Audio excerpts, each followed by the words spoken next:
Ndanane TV Ndanane information yu leer émission yu neex plateau yu naay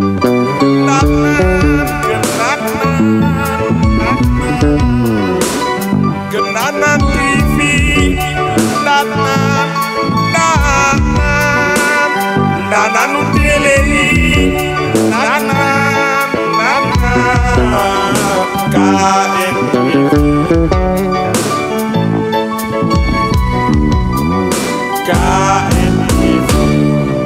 mbokki kër Ndanane TV ñu ngi leen di nuyu encore une fois ci seen émission en exclusive ñu amaat tey Papa Sane Seck mu nekk l'un des je dirais plus grands chroniqueurs ci lu jëm ci politique nationale internationale géopolitique ak lépp lu nga xamante ni xalaat la te mu mën a jëriñ fidèle téléspectateur ak internet kër Ndanane TV Papa Sane ñu ngi lay nuyu.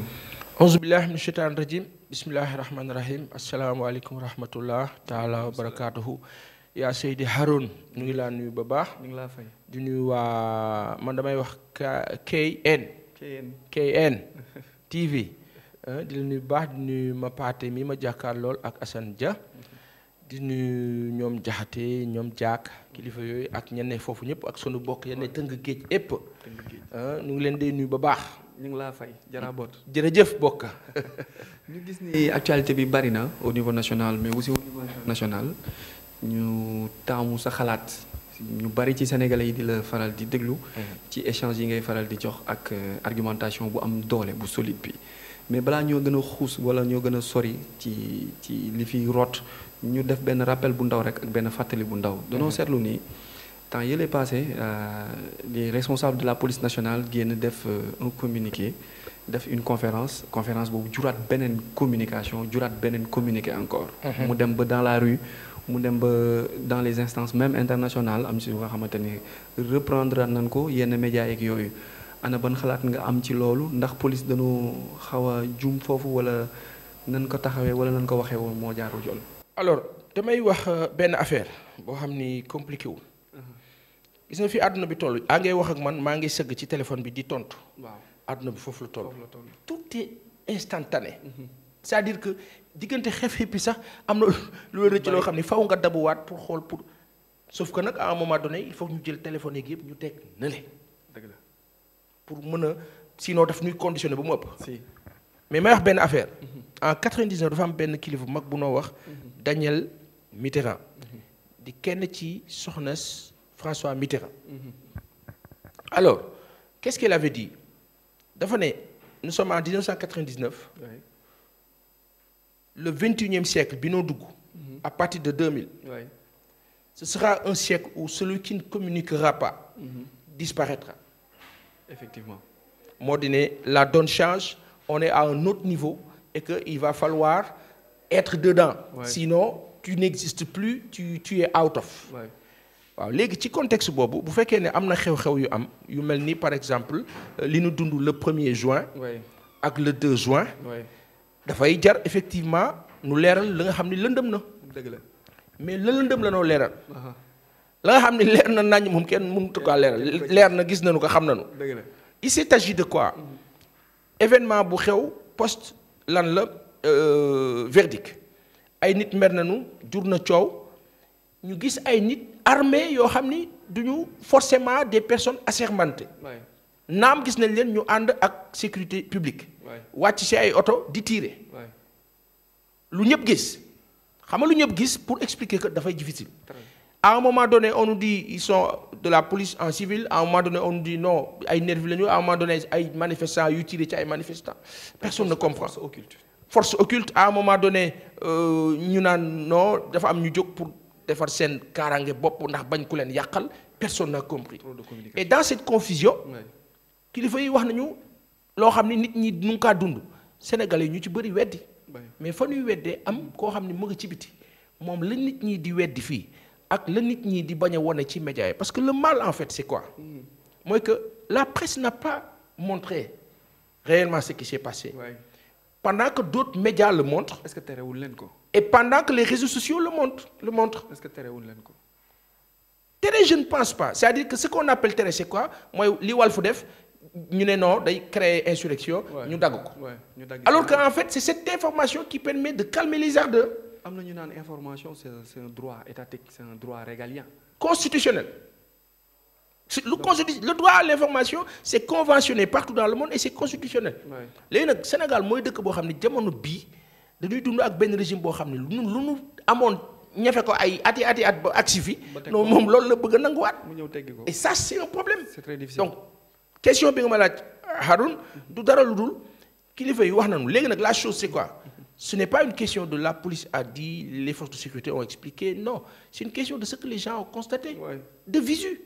Et ce qui est constaté de visu, kenn mënu ci mere kenn. déedéet jàpp nga ni fii mu toll nii mën na amaat beneen remake le 25. subhanallah dañuy def ay perspectives. subhanallah yàlla nañ ci yàlla muccal. parce que am na ñuy jàpp ni Ousmane Sonko dina julli ji am na ñuy jàpp ni barricade bi dina. en fait am na y a quelqu'un hier qui m'a dit waaw mais xanaa Ousmane Sonko dinañ ko bàyyi mu jëndi xar. En fait mon problème c'est ce n'est plus est-ce que vous savez que Sénégalais yi dañu moytu ba sës. mais le problème mooy Sénégalais yi lu ñu gën di moytu mu mel ni ki ñuy moytu dafa naan non dañ maa ragal xaaral ma continuer. mu gën a avancer. et ça. c'est un danger. en fait danger bi foofu la nekk. mooy que il faut que régime bi état wu Sénégal bi. malheureusement dañu nekk ci contexte boo xam ne on entend des gens dire bu dal li Cheikh Yérim wax malheureusement qui est une. loo xam ni kenn mënu ko comprendre. c'est une chose inadmissible. benn nit su waree tax ñu rey 90% des Sénégalais benn nit. ci histoire de viol boo xam ni yow justice ba ñëw na nee na viol ba amul. nee na après benn instant da ngay ne mais qu'est-ce que ces gens veulent. oui à la limite. dans ce cas moi je préfère qu'on me dise hey ñun Ousmane Sonko du bokk ci nii ci nële parce que xam nañu su bokkee lii mooy xew. point mu jeex. ñëpp ne ah d'accord kaddu bu dëggu. ñëpp ne ah d'accord. ñu leen waa léegi fu ngeen kaa teg ñu non l'essentiel on veut pas que mu bokk ñu leen mais yéen moomu leen réew mi lii mooy souci bi benn bi si des moo di ne cheikh bi on ne peut pas en 2023 Sénégal tollaat fu ñoo waxee non dafay am coow parce que dafa am ku bëgg a def troisième mandat te waru ko def dafa am candidat bu war a bokk ñu ne ko doo bokk par force teg les conditions barricade këram ci loo xam ne tegul fenn. mais lan nga mën ci ki taxaw di def maa tey presque daanaka. moo tax may laajte est-ce que le 25 boobu ñu jàpp ni mooy datu. man damay ñaan sama borom man damaa ñaan sama borom damay ñaan yàlla parce que yàlla nag mooy may dama am lu ma gëm. damay ñaan sama borom jàpp julli ne ko yàlla nga wis ndox bu sedd si lii. amiin yàlla nga def ba du am benn jafe-jafe. amiin yàlla nga def ba du am benn la nga xam ni dafa metti si xol wala dafa gaañ askan wi. amiin parce que askan wi mérité wul. li ñuy dund nii. imaginez on bloque la Casamance oto yi dawatuñu yenn heures yi bateau bi mënatul jóge fële daal di agsi fii. c'est quoi le souci. alors que la Casamance c'est une zone bu nga xamante ni c'est à respecter pas trop respecter mais c'est une zone bu nga xamante ni dañ ko war a mën a moytul tout parce que y a tellement de tension des choses yu nga xamante ni loolu bu commencé am rek day juraat ay frustration encore. non ce qui est dingue dans cette histoire c'est que da ngay dégg discours. L'État ne recule pas, l'État droit dans ses bottes, l'État reste fort. Après nga ne mais yow nga yor budget. Gouvernement d'attaque. nga yor budget gouvernement d'attaque au combat nga yor budget yor xaalis yor armée yor pouvoir de signature yor tous les pouvoirs daanaka di tëkku. maanaam yow yaa ñu ëpp doole on le sait. non nga nii tëkku mais ça va pas. non parce que boo di nit bu normal di nga xam li nga yore kawe na kawe boo xam ni. du looy foowe du looy nappaate est-ce que du stratégie à la limite mën na nekk plan politique ah mën na nekk man dama jàpp ni ils sont pas assez ils sont aussi malins instruits alerte pour xam ne lii fii la lay yóbbu donc le pourquoi ñu def ko c'est parce que dafa am y a une stratégie derrière. waaw est-ce qu'ils veulent pas semer la peur la pagaille ce qui permettrait que tension am ñu reporter élection yi y en a qui le pensent. wala ñu créer benn raccourci wala ñu créer beneen instance. y en a qui le pensent mais oui tout est possible wala forcer la chose. parce que Cheikh Yérim du wax ci hasard. Cheikh Yérim bu génnee wax rek c'est parce que li mu wax am na audimat bu muy chercher am na benn audience bu mu bëgg a toucher am na diversion bu mu bëgg a créer am perturbation bu mu bëgg a def mais aussi dériver pensée yi à ce que ñu jëm ci pensée boobu noonu le temps que ñoom ñu ne ci leneen. mais on n'est pas tous les jours aussi un génie. Oui. On n'est pas tous les jours un génie. Say plan day On faussé. n'est pas tous les jours super méga terra stratégique, ingénieur et non. Ouais. L'ingéniosité, à la limite, c'est vrai que c'est inné et tout, Ouais. mais à un moment donné, on n'y est pas. Si. C'est comme un Lionel Messi qui met le coup franc le dimanche, le mercredi, le samedi. Il arrivera un dimanche où il le met sur la barre. forcément. Ou dehors. Ou dehors. Wala ci kaw góol bi. Ouais. Aduna noonu la mel. Aujourd'hui dañu toll Sénégal boo xam ne ce n'est plus le Sénégal où dañu naan diw est super instruit. Parce qu'on s'est rendu compte que de 60 à maintenant nous avons été dirigés et gérés, administrés par des super instruits. Fan la ñu yóbbu. Fenn. Crise. Ouais. De 60 à maintenant ñu dellu gannaaw à ce point là. point. Pour des gens super diplômés. Ouais. kon amuñu xam-xam. Si. xamul tax amuñu xam-xam. Ouais. Ils sont instruits. lanu jàng tarikal moo leen tax a egg fa nu egg. Waaw. mais du xam-xam. Du xam-xam. xam-xam moo la jàng nga mais parvenir nga à disséquer et faire la part des choses se rendre compte ou vous rendre compte que li ma jàng nii tubaab moo ma ko jàngal mais tubaab daf ma ko jàngal pour lii objectif bi. Ouais. man lii dama koy jël utiliser ko nii pour sama réew loolu moo la xam-xam. moo leen nax et c'est ce qui nous manque. moo leen nax. Ça nous massacre. Est-ce qu'à la limite aussi le président Macky Sall qui sort pas pour déclarer journée de deuil, pour mettre le drapeau en berne, wala pour faire une communication pour masawu, pour conspirer ou un peu ñu xam ni voilà quoi affaire bi metti na ko même si la police dit que décès yi 16 la ba tey am na ñuy wër ci morgue yi. Amnesty a parlé de 23. Ouais, il y a eu 13 corps yu ñu découvrir après. Ouais. Donc am na ñu nekk il y en a qui parlent plus. am na ñoo xam gisuñu seen oui mbokk. ça pose problème. ñi doon def décompte par jour mooy Free Sénégal je sais pas ñoom ñi ngi woon ci ay 30 et quelques am na ci 13 yu génnaat ak ñoo xamante ne kenn gisul leen kon est-ce que la barre yeggul sax. Subhanallah. Il y en a qui parlent de 80 morts mais c'est-à-dire ce qui est à la limite xam nga lan moo doy waar. kilifa du beddi jaboot kilifa du mere jaboot ba di leen di teg à l'écart. Oui. daf leen di sóor parce que c'est cette affection profonde qui fait que mu mën a parvenir à muñal leen. Oui. mais ay nit boo leen bëggul doo leen dimbali ah. Déedéet. Et parfois avec ce régime-là on a l'impression qu'il y a de la haine en l'air on ne sait pas comment. L'arrogance aussi. De l'arrogance mais haine bi ci lay jóge c'est-à-dire que da ngay am impression que ñii dañ la bañ. Si. Même dans la façon de répliquer. xam nga tey mën nga ñëw. Pa Assane toog wax ce qu'il veut. mais ce n'est pas pour autant que da nga koy yéene lu bon. Déedéet. pourtant ñoom ñu ngi ñuy def lu bon. Si. mais duñ leen yéene lu bon. Si. à chaque fois on leur dira yal na yàlla jàmmal leen ngeen pare ci jàmm ak salaam te lépp jig leen ak seen njaboot. mais ñoom da ngay gis ni que à l'adresse ci façon de faire nan ngay jëlee dëkk mu mel ni Casamance parce que jote nga Ousmane Sonko nga ne yéey yaay da ngay bloquer dëkk ba yëpp. ak toute l'économie que cela représente. bloquer cité kër góor gi yëpp. Oui.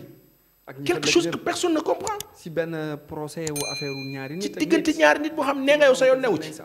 voilà. finalement on se rend compte que yow yaa gàddu xeex. blocus dëkk bi. oui. bloquer dëkk bi yëpp économie bi. des ministres de la République parfois yi toog ci plateau yi am benn arrogance le mot plus fort que arrogance parfois doo ko gis. da ngay am en fait c'est comme s'il nous méprisait. waaw am benn di taper. tu as l'impression qu'il méprise ñi seetaan il méprise ñi ñu toogal. xeeb leen complètement parce qu'il y a le pouvoir de l'argent. ils ont da ngay sentir benn manque de. avec dédain. ak dédain mépris. à la limite loolu mooy créer haine yi nga xamante ni après mu leen di pousser à ce que ñu dem seen kër yi parce que nit dee na fi kenn waxul masta. c'est terrible ñu taal kër ñu jug donc fii le matériel est plus fort que la personne. c'est terrible et xam nga lan moo doy waar dans cette histoire de taal maa ngi dégg la dernière fois ci rajo bi xam nga fan am na ko ma dégg muy wax ma ne sama xel loolu bu amee moom dana doy waar. Parce qu'en 2011, le président Sall disait à la place de l'Obélisque que oui, attention, ils vont faire ce qu'ils savent faire, nous infiltrer et babare, digne pour que la police attaque nous. Ouais. Et il y en a qui ont dit qu'ils ont vu des gens qui semblent être dans l'autre camp, Yurontal, comme si c'était des manifestants, alors que nous sommes manifestants. Bon, il y en a qui disent que oui, est-ce que nous avons digne opposition? Oui, il y a tellement de trucs. léegi loolu yëpp li koy indi mooy environnement puéril bi ñu nekk. waruñ ci nekk. aujourd'hui il s'agit de quoi un responsable politique qui s'appelle Ousmane Sonko ñoom fi ñoo waxee nee nañu dafa défier l'État dafa nangam. mais quand vous accusez quelqu'un. La charge de la preuve vous incombe. Vous ne parvenez pas à prouver quoi que ce soit. On vous dit et finalement ce que vous aviez dit amut. Mais qu'est-ce que vous voulez de plus? yow mi accusé sax da nga war a dédommager ki nga accusé. oui mais finalement on nous trouve une autre astuce corruption à la jeunesse. peut-être que dañuy dem ci ay lois yu caduques en plus. Bon man je dis une chose gis nga borom xam-xam lu mu bëgg a def ko. Ça c'est vrai. problème bi mooy na jub wala mu bañ a jub yàlla na nekk borom xam-xam bu jub. su dëngee taal réew. et malheureusement li ñuy dund nii c'est quoi ça part du 3e mandat borom xam-xam moo ñu ci dugal. ñooñu waxoon ne. non ñëwaat tey bëgg ko yoonal. donc borom xam-xam lañu. lañ leen jàppee. après même borom xam-xam yooyu. et le mal aujourd'hui c'est qui c'est 1 ou 2 ou 3 personnes. c'est un ou 4 personnes qui prennent en otage tout un peuple. waaye man damaa am benn ñaan dama ne yàlla yow mi buur yàlla na nga jàmmal Sénégal. amiin te sunu maam Baye Lahat dafa waxoon borom kàllaama képp koo xam ne jóg nga pour taal Sénégal. dana mel ni mbubb bu la ab tailleur ñawal. dana la doy mbubb ak tubéy ci aw képp laa am. nga ànd ak moom. nga ànd ak aywa dem. aywa di dem wallaahi. loolu de. incha allah ragal naa ni ça risque de se faire maintenant gis nañu président Macky dem Ukraine. gàddu sondel synonyme d'hommage la bu mu rendre ñi nga xamante ni jàpp nañ ni benn guerre la bu amoon. diggante Russie ak Ukraine. balaa ngay ñëw ci acte boobu mu def dem di jaali ji nga defal ñu en quelques 2-3 minutes ana lan moo waraloon sax guerre boobu noonu. ba Afrique am ca ñàkk-ñàkk ni yooyu ñàkk na ci beleem ak dundam ba président Macky Sall en tant que président de l'unité africaine dem fa négocier bi yoon dem na Ukraine bu fa jógee war a demaat ci Poutine voilà est-ce que loolu au fait dëgg la sax dëgg la mooy est-ce que war na. alors est-ce que priorité la. xam naa fi nga bëgg a démarrer mais je dis juste que je suis abasourdi bi ma gisee image yooyu ñu jël dajale des chefs d'État di leen dugal ci benn train ñu monté ma gis loolu même bu dee dañ ma ne c'est un pays en conflit. après ma gis beneen bi ñu dajale leen jox leen ay bougies ñu ne ñuy dem déposer. pendant que au Soudan les Soudanais meurent pendant qu'au Nord Kivu. pourtant président Soudan mi ngi ci délégation bi. oui diggante Congo. oui ak Rwanda. Nord Kivu ça fait 20 ans. Katanga. 2000 daanaka 2001 2 ba fi ñu toll nii. 2023. frontières yooyu ñu ngi xeex. ñu ngi reyante. waaw léegi y a pas un Africain bu ci wax. ak Sénégal ñoom ñett présidents yi demoon Tshisekedi. oui Macky Sall c'est incroyable ak président soudanais ñoom ñett ñoo demoon te seen dëkk. c'est du jamais vu. le président jaalewul Sénégalais yi. jaalewul soudanais yi même pas un tweet. jaalewul non même pas un tweet. bon dégg nañu rek ñu ne wax nañ ci conseil des ministres communiqué bi vraiment mersawu nañ et cetera mais sëñ bi malheureusement le monde est ainsi actuellement. Il y a Vladimir Poutine qui fait face au monde entier dit occidental. Oui, lui seul. Et qui a bien reçu ces Africains-là, pendant que le pro-occidental, Zelensky, les a mal reçus. Oui. maanaam dafay mel ni sax ka leen di yónni wala bu dee dañ leen a yónni wala ka leen di jógloo wala bu dee dañ leen a jógloo la leen jógloo ña leen kay tax a def. waaw non ñoom ka ñu àndal kooku ba mu ñëwee daf leen ne amul lu muy wax ak ka ca des. jeex na maanaam voilà. table 6 mètres la ko tegal. oui dégagé. fii la Vladimir Poutine toog Macron toog fële Macky Sall bi mu ñëwee mu toog nii y a même pas 1 mètre. oui ça veut dire que yow Macky Sall yow laa gën a déglu yow laa gën a jox cër. oui que yow Macron mii nga yaakaar. oui c'est significatif ça veut dire énormément de choses. ñëpp ko gis. maintenant est-ce que aussi sunu nos dirigeants là est-ce que ils sont aussi libres que dans l'apparence. moi je pense pas. ça c'est un problème. man je pense pas. parce que benn dose de liberté bi soo ko amee di nga mel ni Assimi Goïta. di nga mel ni. Traoré. dina am nooy taxawee c'est-à-dire ça se sent. oui. ñun suñu autorités yi bu ñuy wax ak ñun au Sénégal wala en Afrique am na benn attitude bu ñu am da ngay gis ni que dañ lay wan ne la ñoom la. royaume. bu dee ñële bu dee de l'autre côté da ngay sentir ne ils sont là tendres tout doux. oui comme des petits enfants. et ça pose problème. Ouais. bon après nag comme on dit bis dina ñëw loolu dina jeex. si. mais tey su fekkee dellu naa ci géostratégie par rapport à li nga ma laaj. c'est pas compliqué c'est une histoire de la Crimée de la mer Noire c'est une histoire ancestrale. oui. La Russie c'était une fédération d'États tubaab yi à partir du mur de Berlin jaxase nañu town bi entre guerre froide ba le mur de Berlin. ñu jaxase carte gi diggante Boris Yeltsin ak Gorbatchev ak ña sa des carte gi Lambert occidentaux yi am yoon non Poutine jàngat en tant qu'agent du KGB ñëw rectifier le tir xam nga léeg-léeg nga nekk sénégalais am lu lay metti te nit ñi du ñu xam ne mu ngi laa metti bis boo amee opportunité rek la ka da nga kaa réglé boo kaa réglé nag da ngay jaaxal nit ñi te fekk du dara démb leen xalaatul. fekk démb la lu yàgg la ancien soldat ancien élément KGB. xam na li xew ancien apprenti de Boris Eltsine. oui xam na li xew xool xamee ràññee xam ne bu ñëwee la fédération russe lañ bëgg a éclater. donc faw ma delloo ko. faw mu delloo ko ba pare moom mu dem far ci ñi faible yi. oui moo jur li ay Mexique. oui ay Brésil ay Arabie Saoudite. ay les pays africains léegi ñu koy diaboliser parce que bon ligne éditoriale yi ñuy jot ak information yi ni si ay France 24 ay RFI ay TV5 lay jógee. France bloc occidental la bokk États-Unis la àndal URSS bloc oriental la àndal ñoom Russie ñoom Chine ñoom Vietnam ki Cuba ki Corée du Nord ki Afrique du Sud pays yooyu leen jàppe ni ñoom ay fascistes lañ léegi yow information bi ñu lay jox mooy moom c'est un dictateur day jaay doole gis nga ko du reetaan day fas kanamam mi ngi bombardé ay écoles ay hôpitaux alors que au fond de l'histoire boo creuser dëgg da ngay xam ni il est en train de faire une rectification. mais comme fekkee woo démb da ngay jàpp parce que mooy nasaraan ni mu jàngalee suñu école yi lu ci bëri ay fen la. lu ci bëri ay nar la. daf ñu gëmloo Victor Hugo gëmloo nu Émile Zola gëmloo nu Karl Marx gëmloo nu tous ces gens là. alors qu'à la base Pythagore ak Thalès ak ña ca des ñëpp Égypte lañ dem sàcc xam-xam dem Grèce antique développé daal di ñëw ne voilà ñun la. la race blanche. gis nga dama la wax benn affaire même les films représentation yi duñu la won ne la. ay black la ñu woon dañ lay woon ne la ay nit yu weex la pour changer la donne. C'est cette fumisterie là qui a fait qu'aujourd'hui quelqu'un comme Poutine se révolte. révolte bi muy transformer la donne ba imposer tey les BRICS Brésil Inde Chine Afrique du Sud. ñu ne dañuy def seen monnaie bopp. contre le dollar boobu nga xam ne diggante 1939 45. la sosu ci lan parce que guerre bi ñii ñàkk nañu xaalis. ñoom dese nañu. ñu profité jël économie du monde centraliser. c'est ça doole tasaare ko. donc moi je pense que aujourd'hui toll nañ foo xam ni les peuples africains semble-t-il en tout cas de plus en plus ñu ngi comprendre les dirigeants africains veulent rester ci seen confort. maanaam y a rien qui doit nous déranger il faut qu'on gère voilà ce sont nos amis et tant que ces dirigeants africains là comprendre wuñ ni.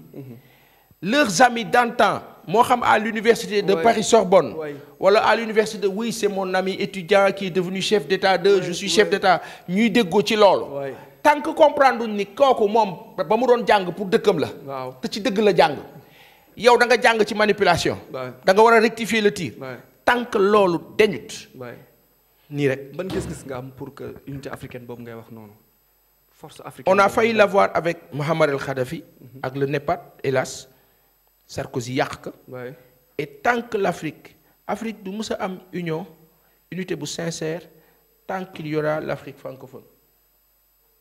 donc la France-Afrique Franc-Afrique daf fi war a. tant que mu ngi am cette France-Afrique tant que mu ngi am résidu di am restant.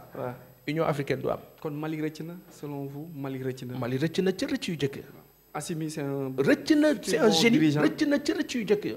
La meilleure façon de s'asseoir et de faire face c'est quoi? C'est d'avoir le bon allié. Il n'est pas dit que la Russie est le bon allié. Mais pour le moment. ok et il va falloir en profiter pour le moment. en attendant. Est-ce que jàpp nga ni sur des lendemains meilleurs avec peut-être bu Sonko wala keneen ko am élan patriotique bi Sonko am arrivé au pouvoir jàpp nga ni Sénégal bi nga xamante ni mooy pied bi mooy réceptacle bi mooy buntu bi mooy néeg mooy tànku France en Afrique de l'Ouest et en Afrique xëy un bon jour rek def benn volte-face. Non, je pense qu'il ne s'agit pas de faire volte-face. Il s'agit plutôt d'avoir la France qui est un pays frère et ami de lustre. Quand bien même que sur le plan de la colonisation et de l'esclavage, ils nous ont fait extrêmement mal. Mais aujourd'hui, nous sommes dans un contexte différent où la France doit être un partenaire comme la Chine, comme la Turquie, comme la Russie, comme l'Allemagne, et ainsi de suite, comme l'Angleterre, etc. Il faut juste que la France accepte cet état de fait. Si elle ne l'accepte pas, elle ne sera pas un bon partenaire. Bon, sunu dernière partie, sunu dernière étape, nan nga gisee ni dialogue bi ñu lancé. Alors moi je suis un adepte du dialogue. La ma gëm la du ma ci tay boo dialoguewul avant di nga dialoguer après. problème bi mooy booy dialoguer après yàlla na nga ko tal parce que bu dee xeex am na mar day si. xeex de ñi des a dund ñi sauvé. ñooy toog dialoguer. ña ca des mar day si duñu tal dialoguer. donc li gën mooy c'est entre qui peut le plus qui peut le moins. dès que vous pouvez le plus vous ne perdez rien. dialogue moo gën sauf que nag dialogue li tax ñii nga xam ni demuñu ma comprendre leen ci dialogue bi moo ne dañ ne ki ñoo dialogal dafa sincère. ki ñoo dialogal moom moment bi mu ñuy wax nañ leen dialogue mu ngi jàpp suñu ay ñooñ di leen fekk ci kër yi di leen terroriser. mu ngi woote jàmm ci kaw ba pare di rayaate ci suuf. donc ça c'est un problème. léegi nag kooku est-ce que aussi bu dee dafaa bëgg jàmm di dox ci dialogue est-ce que mënul woote plus de sincérité. ñu ne kat ñii kat bëgguñu ñëw ci dialogue bi parce que wan leen plus de sincérité. ñi nga jàpp bàyyi leen. ñu oyofal desserrer étau bi. Serigne Saliou Gueye Mati Sarr Niang Pape Ndiaye. Oustaz Assane Seck. Cheikh Bara Ndiaye nga bàyyi leen ñu ñibbi seen kër. yeneen prisonniers ay Amidia Fadilou Keita Bassirou Diomaye Nit Dof ak toutes ces bonnes gens là Mapaté Mbaye ak ñëpp. nga bàyyi leen. après nga wàññi terreur bi wàcc tension bi. Ousmane Sonko barricade bàyyi ko mu circuler. jeex na. il n'est pas dit qu'il va être le président du Sénégal en 2024. loolu yàlla njort nag la ci ñu bëri am. waaw waaye yàlla rek a xam luy xew. yàlla rek a xam. nga ànd ak suñu borom wakkiirlu. moom ni mu faloo te gérer ce régime. kenn jàppaloon ni moom lay doon. kenn xalaatu ko 2011 2012 à partir de 19h mu ngi ma fekk point E. président Macky Sall mu ngi ma fekk point E bi résultat yi di génn centre Abdoulaye Wade 19h et poussière ñu commencé naan Macky Sall nit ñi naan Macky Sall les gens étaient étonnés. loolu mooy suñu borom. donc tey ki nga xeex boo demee ki nga xam ni moom nga yaakaar ni du moom. mën na ko doon ba pare kookoo lay def lu metti. kon dem ak xel dafa baax déggoo li ma la wax yàlla rek xam koy falu. man damay wax tout le temps ki mu gën a yaakaar Sénégal yi ñi ci ëpp jamono bi Ousmane Sonko lañ jox bopp et c'est normal dañu am yaakaar ci moom. waaw loolu mën nga ko refuser Sénégalais. mën nga ko refuser Ousmane Sonko. Ousmane Sonko génn na am na bayre ni ñuy topp nag. nga ne non da nga ciy mer am ci problème. mu jaral la. alors que boo demee suñu borom teg na sa wet koo xam ni. boo xefee bis bu toogee non bis bu toogee. yow da nga woy mbay. kon li gën mooy nga yëwan rafetal. ba pare bàyyi xel suñu borom sëñ bi xam ne mooy décider sëñ bi président Macky Sall na dellu 1988 diggante ba muy jógee Fatick ñëw Dakar ak fii mu fàttaliku yàlla suñu borom mu ne bi may jógee foofu kat di nekk étudiant wala dans les années 80 bi may jógee Fatick di ñëw Dakar di dem vacances Pikine par exemple xalaatu moom lii sama àdduna kon yàlla ñëw na yàlla boobu nag moo fi ne ba tey musul changé boo demee nag ba bëgg a toog place borom bi moom mu wan la ni la moom mooy borom bul sonn est-ce que du loolu la Mimi Touré gis moo tax mu génn. bon je pense que Aminata Touré yàgg na wax problème mu troisième mandat bi elle est conséquente par rapport à ce discours là. troisième après am na ñu ne non bu ñu ko joxoon présidence assemblée man leen justement looloo tax du ñu ko mës a jox. lu tax c'est parce que elle pensait que troisième mandat bi warut a am moo tax du mës a jot.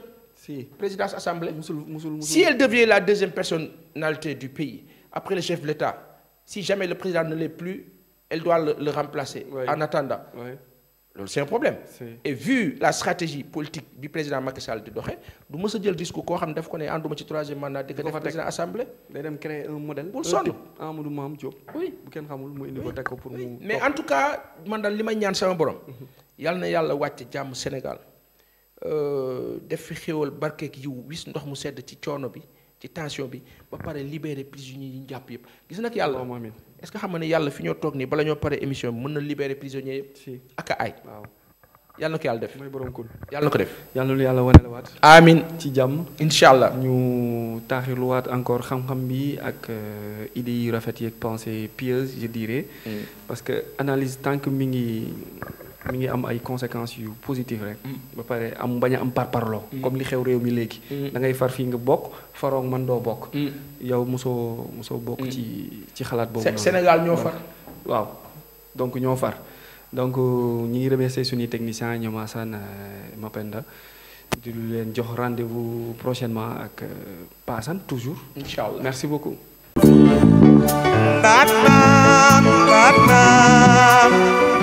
Kër Ndanane TV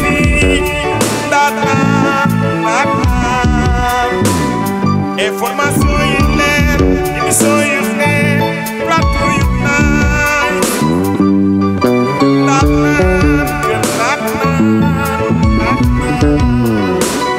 Kër Ndanane TV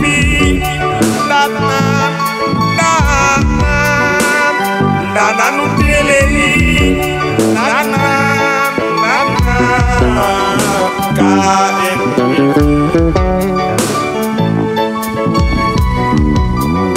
KN